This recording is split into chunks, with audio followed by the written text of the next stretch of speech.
meningkat. Apakah dokumen rencana kerja tahunan atau RKT untuk periode 1 tahun ke depan sudah siap dan disahkan? Iya Pak, dokumen RKT untuk 1 tahun ke depan telah disusun dan juga ditetapkan melalui rapat bersama warga sekolah. Kemudian juga sudah disahkan sesuai dengan ketentuan yang berlaku. Dalam penyusunannya kami menggunakan rapor pendidikan Pak, kemudian juga ada EGS, hasil supervisi akademik, juga berbagai data pendukung lainnya. Bagaimana Ibu memastikan bahwa prioritas program RKT ini telah selaras dengan hasil rapat pendidikan atau evaluasi di sekolah tahun lalu? Nah, untuk memastikan program prioritas yang selaras dengan kebutuhan sekolah, itu kami melakukan analisis terhadap indikator yang masih rendah dalam rapat pendidikan, Pak. Kemudian kami itu menentukan akar dari permasalahan tersebut untuk menyusun program yang relevan. Nah, program-program tersebut kemudian dimasukkan ke dalam RKT sebagai prioritas untuk sekolah. Bagaimana strategi Ibu dalam mensosialisasikan RKT ini kepada seluruh warga sekolah agar dokumen ini benar-benar menjadi acuan operasional sehari-hari dalam pelaksanaan program dan bukan sekedar menjadi pajangan administrasi? RKT di sekolah kami itu disosialisasikan melalui rapat dengar guru Pak. Kemudian juga ada pertemuan dengan tenaga kependidikan, rapat komite sekolah, juga forum bersama dengan orang tua siswa. Selain itu, setiap koordinator dari program kemudian diberikan tugas untuk menjalankan kegiatan dalam bentuk rencana kerja yang lebih rinci. Nah, untuk RKT tidak hanya menjadi dokumen administrasi, itu kami menjadikannya sebagai acuan Pak dalam penyusunan program bulanan, kemudian pelaksanaan kegiatan sekolah, ada supervisi, serta evaluasi berkala. Nah, dengan demikian seluruh warga sekolah itu memahami dalam perannya untuk mencapai apa yang telah ditetapkan seperti itu. Berdasarkan rekomendasi yang muncul di rapat pendidikan tahun ini, bagaimana Ibu bersama tim memilah capaian yang masih rendah dan menyelaraskannya dengan data pendukung internal lainnya seperti hasil evaluasi guru atau tantangan di kelas untuk dirumuskan menjadi program prioritas dalam RKT? Iya. Kami memulai dengan menganalisis rekomendasi pada rapat pendidikan Pak, kemudian membandingkannya dengan data internal seperti hasil asesmen murid, supervisi pembelajaran, evaluasi diri sekolah, kemudian juga ada refleksi guru. Nah, sebagai contoh ya Pak, untuk indikator literasi itu kan ditemukan capaian yang masih perlu ditingkatkan dalam rapat pendidikan. Setelah dianalisis, kemudian ditemukan bahwa budaya membaca siswa itu belum optimal.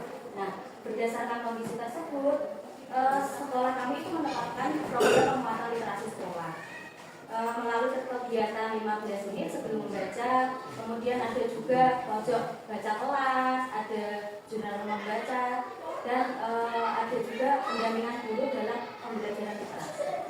Sebelum melanjutkan ke pertanyaan Ibu selaku kepala sekolah, apa pendidikan? Sudah Pak. Terus catatan-catatannya apa pendidikan? Nah, catatan-catatan itu ada yang sudah makin meningkat, ada juga yang menurun. Yang menurun itu literasi. Nah, makanya terus kita menyusun program RKT itu tadi literasi dimasukkan. Baik, Ibu tahun ini saya mendapat bantuan positif bersama dengan SDSD. Bantuan sosial berdasarkan rapat pendidikan tahunnya. Nah, kalian yang PDG dengan rapat pendidikan tahun kemarin dengan rapat pendidikan tahun ini yang 25 ada penurut rapat pendidikan. Kalau rapat pendidikan tahun kemarin dengan tahun ini itu ada beberapa indikator yang mengalami penurunan, ada beberapa indikator yang mengalami peningkatan, juga ada indikator yang persentasenya tepat Pak. Ya. Tapi kita dalam menyusun RKT itu kita sesuaikan untuk tahun ini kita sesuaikan dengan rapat pendidikan hasil tahun 2025 kita prioritaskan kepada program yang mengalami penurunan. Indikator yang mengalami penurunan kita tentukan akan masalah. Penurunan literasi ya? Iya, literasi Pak. Tapi masih warna hijau. Iya, masih warna hijau. Tapi menurun. Iya, dari tahun lalu. Dalam menyusun RKT yang berbasis data tersebut, bagaimana strategi itu dalam melibatkan warga sekolah serta pemangku kepentingan eksternal seperti komite sekolah atau perwakilan orang tua? Ya, penyusunan RKT itu dilaksanakan secara partisipatif melalui diskusi Pak, rapat kerja sekolah juga, kemudian forum refleksi bersama guru, dan juga tenaga kependidikan, komite sekolah maupun perwakilan orang tua. Jadi kita sama-sama melakukan diskusi yang saling memberikan ide. Bagaimana Ibu membangun pemahaman bersama agar mereka tidak hanya sekedar tahu, tapi juga memiliki dan mendukung program yang dicanangkan. Kami itu membangun pemahaman secara bersama dengan menyampaikan kondisi real yang ada di sekolah kita, sehingga itu semua pihak itu dapat memahami alasan mengapa kita itu memilih program prioritas tersebut. Nah, dengan cara ini muncul rasa memiliki, muncul rasa tanggung jawab bersama dalam mendukung pelaksanaan program sekolah yang ada. Bagaimana Ibu memastikan bahwa seluruh program sekolah yang telah dilaksanakan dapat tereksekusi secara disiplin sesuai dengan lini mas ruang dalam hal yang disampaikan? Jika di tengah jalan terjadi kendala atau program tersebut terjadi, bagaimana mekanisme Ibu dalam melakukan penyesuaian agar tidak mengganggu program yang Untuk seluruh program sekolah itu kita jadwalkan dalam yang namanya kalender akademik Pak, dan dibagi ke dalam agenda, ada tahunan, semesteran, bulanan, mingguan. Nah, setiap program itu memiliki penanggung jawab yang bertugas untuk memonitor pelaksanaannya. Nah, untuk apabila terjadi perubahan jadwal ya Pak, karena ada kondisi tertentu lah misalnya, sekolah kami itu melakukan koordinasi melalui rapat, kemudian melakukan penyesuaian tanpa mengganggu program-program yang lain. Nah, untuk perubahan tersebut kemudian kita informasikan kepada seluruh pihak yang terkait. Apa strategi komunikasi yang Ibu gunakan untuk mensosialisasikan agenda kegiatan dalam kalender akademik ini berbagai pihak seperti orang tua? Bagaimana Ibu memastikan informasi tersebut dipahami dengan baik sehingga memicu partisipasi aktif dan kolaborasi dari mereka untuk mensukseskan program tersebut? Di kalender akademik itu disosialisasikan melalui rapat dewan guru biasanya Pak, rapat awal tahun. Kemudian juga disosialisasikan melalui grup komunikasi sekolah, grup WA biasanya. Terus kemudian juga ada surat edaran, dipaparkan informasi di setiap kelas, kemudian pertemuan dengan komite sekolah maupun orang tua. Nah, kami juga memastikan bahwa setiap informasi itu dipahami dengan memberi penjelasan mengenai tujuan, jadwal, kemudian peran dari masing-masing pihak. Dengan komunikasi yang terbuka itu Pak, harapannya partisipasi warga sekolah dan orang tua juga menjadi lebih aktif dalam mengikuti kegiatan di sekolah. Lengkap sekali. Kita lanjutkan berkaitan dengan penyusunan RKT dan AS menggunakan pendekatan IDA. Berdasarkan hasil identifikasi dan refleksi terhadap rapat pendidikan tahun ini, bagaimana Ibu memandu tim untuk menyaring akar masalah utama hingga melahirkan program mengenai yang dituangkan dalam RKT? Bisakah Ibu menceritakan bagaimana prioritas program tersebut dipilih agar benar-benar berdampak pada mutu populasi? Sekolah itu biasanya menerapkan pendekatan identifikasi, refleksi, benahi dalam perencanaan berbasis data. Kemudian dari tim terlebih dahulu mengidentifikasi pencapaian pada rapat pendidikan Pak. Kemudian juga melakukan refleksi terhadap akar masalah. Selanjutnya menentukan program prioritas untuk memperbaiki kondisi sekolah kami. Untuk program yang dipilih itu kita berdasarkan tingkat urgensinya Pak. Nah, dampak terhadap mutu pembelajarannya, kemudian ketersediaan penyediaan sumber daya yang ada, dan juga kesesuaian antara visi dan misi sekolah. Seperti mengatakan tingkat provinsi saat ini yang tingkat provinsi Visi yang kita pilih tadi tentang literasi Pak, karena program akar masalahnya kan kita di literasi kemudian setelah program mengenai ditetapkan dalam KKP, bagaimanakah langkah Ibu dalam mengawalnya masuk ke tahap penganggaran di RKAS? Bagaimana Ibu memastikan bahwa alokasi dana bantuan seperti bus diprioritaskan untuk mendanai kegiatan yang menyelesaikan akar masalah tersebut, bukan hal-hal yang di luar perencanaan. setelah program prioritas itu kita tetapkan dalam RKT Pak, sekolah kemudian melakukan pemetaan kebutuhan anggaran dan memasukkannya ke dalam RKS. Dana BOS itu kami prioritaskan untuk mendukung program yang secara langsung itu berkontribusi terhadap peningkatan mutu pembelajaran Pak. Iya, boleh. Nah, untuk proses penganggarannya itu kita lakukan secara transparan, Pak. Dan kita mengacu pada hasil analisis kebutuhan sehingga untuk penggunaan dana itu tetap fokus pada penyelesaian akar masalah yang telah kita identifikasi. Jika kita merefleksi seluruh perjalanan program selama 1 tahun terakhir, bagaimana Ibu menilai ketercapaian target-target kinerja yang sudah ditetapkan?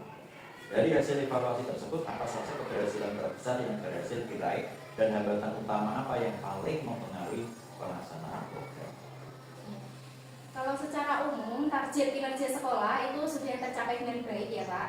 Beberapa keberhasilan yang sudah kami rasakan itu antara lain peningkatan budaya literasi, kemudian juga peningkatan kompetensi guru melalui kegiatan pengembangan profesi, kemudian juga meningkatnya keterlibatan orang tua Pak dalam program sekolah di sekolah kami. Iya Pak, ada pun itu Pak hambatan yang masih kita temui dalam program tersebut, antara lain itu ada keterbatasan sarana pendukung pembelajaran, kemudian juga ada perbedaan kemampuan siswa yang memang cukup beragam seperti itu. Kita lanjutkan. Dari hasil evaluasi kinerja 1 tahun terakhir, rekomendasi atau catatan kritis apa saja yang muncul? Lalu, bagaimana Ibu memanfaatkan hasil evaluasi tersebut sebagai dasar untuk melakukan perbaikan tata kelola atau menyusun strategi baru agar program tahun mendatang berjalan lebih efektif? Kalau hasil evaluasi itu kita menghasilkan beberapa rekomendasi Pak, seperti penguatan literasi, numerasi, peningkatan kompetensi guru dalam pembelajaran mendalam, kemudian juga kita menghidupkan juga yang namanya optimalisasi pemanfaatan teknologi. Cukup atau enggak? Cukup saja ya. Cukup Bapak. Sekarang menyangkut pelibatan PTK yang evaluasi. Dalam melakukan evaluasi kinerja PTK yang cakupannya cukup luas, siapa saja pihak yang relevan, SD ya, senior, yang Ibu libatkan untuk membantu proses penilaian. Bagaimana Ibu membagi peran tersebut agar evaluasi tetap berjalan secara objektif dan mencakup seluruh aspek kompetensi? Kalau dalam evaluasi kinerja PTK Pak, saya melibatkan koordinator kurikulum, koordinator kesiswaan, koordinator sarana-prasarana, serta guru senior itu sesuai dengan bidang tugasnya masing-masing. Kemudian dari mereka itu membagi perannya dilakukan secara proporsional agar penilaian objektif, komprehensif, dan mampu menggambarkan kinerja secara menyeluruh. Bagaimana Ibu menciptakan ruang dialog 2 arah dengan PTK yang bersangkutan saat menyampaikan hasil evaluasi kinerja?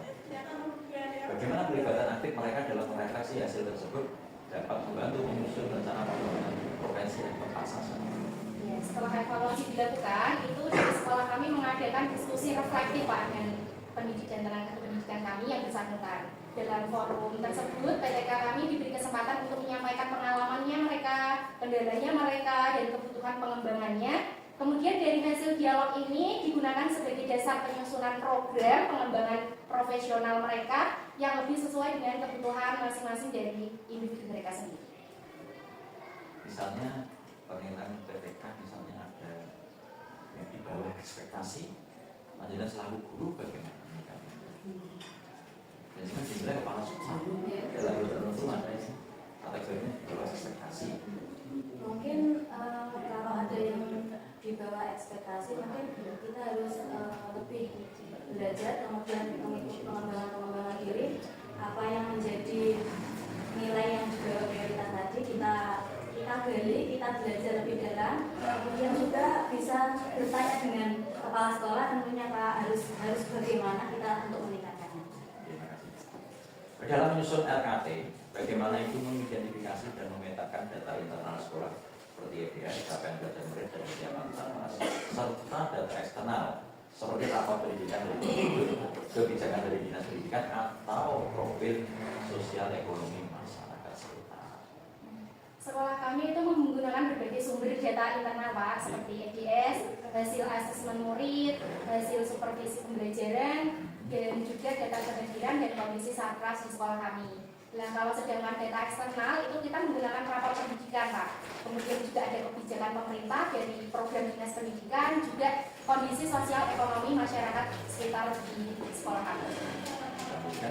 Bagaimana Ibu menjelaskan kedua sumber data tersebut agar RKT yang dihasilkan tetap realistis dan juga tetap kontekstual? Dari data internal dan eksternal tadi yang sudah kami analisis bersama-sama itu untuk memperoleh gambaran kondisi sekolah secara utuh Pak. Kemudian dengan cara tersebut program yang sudah kami susun itu menjadi realistis sesuai dengan kemampuan sekolah kami sekaligus relevan dengan kebutuhan dan tantangan yang kami hadapi untuk saat ini. Saat sekolah melakukan evaluasi kinerja akhir tahun atau evaluasi program strategis, bagaimanakah cara itu melibatkan pengurus komite sekolah? Data atau aspek kinerja sekolah apa saja, misalnya terkait dengan apa anggaran komite, program kemitraan atau kekuasaan orang tua yang biasanya menjadi fokus diskusi bersama. Komite sekolah itu juga dilibatkan dalam rapat evaluasi tahunan maupun evaluasi program di sekolah kami Pak. Fokus pembahasannya itu meliputi ketercapaian program sekolah, penggunaan anggaran, dukungan masyarakat, serta tingkat kepuasan orang tua terhadap pelayanan pendidikan. Nah, pelibatan komite tersebut itu dapat membantu sekolah kami memperoleh masukan dari perspektif masyarakat dan juga orang tua murid. Dan pertanyaan yang terakhir, dari hasil evaluasi bersama komite sekolah tersebut, bagaimana Ibu mensikapi masukan, kritik, atau rekomendasi yang mereka berikan? Bisa diceritakan bagaimana masukan dari komite tersebut kemudian diintegrasikan ke dalam rencana perbaikan atau penyusunan program sekolah pada periode. Dari setiap masukan, kritik, dan rekomendasi dari komite sekolah itu kami catat Pak dalam berita acara evaluasi dan juga dibahas dalam rapat tindak lanjut sekolah. Dan masukan yang relevan itu tadi kemudian kita integrasikan ke dalam perencanaan program berikutnya. Misalnya penguatan komunikasi dengan orang tua, peningkatan sarana pendukung pembelajaran, dan juga pengembangan program literasi yang lebih melibatkan masyarakat di sekitar kami. Nah, dengan demikian komite sekolah menjadi mitra strategis bagi kami dalam meningkatkan mutu pendidikan di sekolah kami. Terima kasih. Wawancara dengan hari ini jawabannya sudah cukup lengkap. Mohon untuk data pendukungnya karena meski beliau dua sudah mengirim, kita juga ada data pendukungnya. Nanti data pendukung dilengkapi. Tolong pengirimannya sesuai dengan sampai terus. Assalamualaikum warahmatullahi wabarakatuh. Waalaikumsalam warahmatullahi